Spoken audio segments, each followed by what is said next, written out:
Hello dear students, आज हम लोग डिस्कस करने जा रहे हैं difference between globular protein and fibrous protein. तो चलिए फटाफट डिस्कशन स्टार्ट करते हैं। मैं आपको टॉप 5 डिफरेंस बताऊंगा, जिससे आपका कॉन्सेप्ट पूरी तरह से क्लियर हो जाएगा। ये एग्जामिनेशंस के लिए बहुत बहुत ज़्यादा इंपॉर्टेंट है। ओके, जनरली 3 पॉइंट्स इनफ होते हैं, बट मैं 5 पॉइंट्स से डिस्कस करने जा रहा हूँ। तो सबसे पहला आप याद कीजिएगा कि ग्लोबुलर प्रोटीन क्या होता है, वाटर सोलेबल प्रोटीन होता है, यानी कि पानी में घुल जाता है। जबकि फाइब्रस प्रोटीन क्या होता है, वाटर इनसॉल्युबल होता है, यानी कि ये पानी में घुलेगा नहीं। आई होप कि यह याद हो गया होगा। चलिए नेक्स्ट डिफरेंस की तरफ हम लोग मूव करते हैं।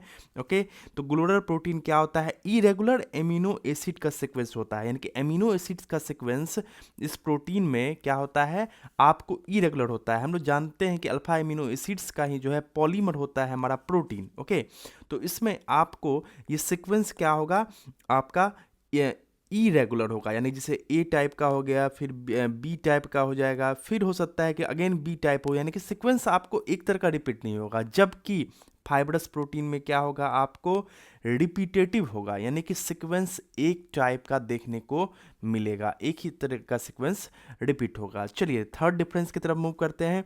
तो ये क्या होता है, ये स्पेरिकल इन शेप होता है। ओके, जबकि फाइब्रस प्रोटीन क्या होता है, लीनियर इन शेप होता है। तो चलिए 3 डिफरेंस आपको याद हो गया होगा। तो ये थे आपके टॉप 3 डिफरेंस। चलिए अब हम लोग फोर्थ डिफरेंस की तरफ मूव करते हैं। तो फोर्थ डिफरेंस कहता है more sensitive to change in heat and pH, यानी कि अगर हीट चेंज होगा, पीएच चेंज होगा, तो इस कंडीशंस में ग्लोबुलस प्रोटीन जो है ये ज़्यादा सेंसिटिव होता है, यानी कि अनस्टेबल होता जाता है। ओके, जबकि फाइब्रस प्रोटीन की अगर हम बात करें तो क्या होता है, ये less sensitive to change in heat and pH होता है, यानी कि हीट और पीएच चेंज करोगे भी तो भी इससे ज़्यादा इसके स्टेबिलिटी पे कोई भी इफेक्ट नहीं पड़ेगा, इसका स्ट्रक्चर या अदर प्रॉपर्टी चेंज नहीं होगा।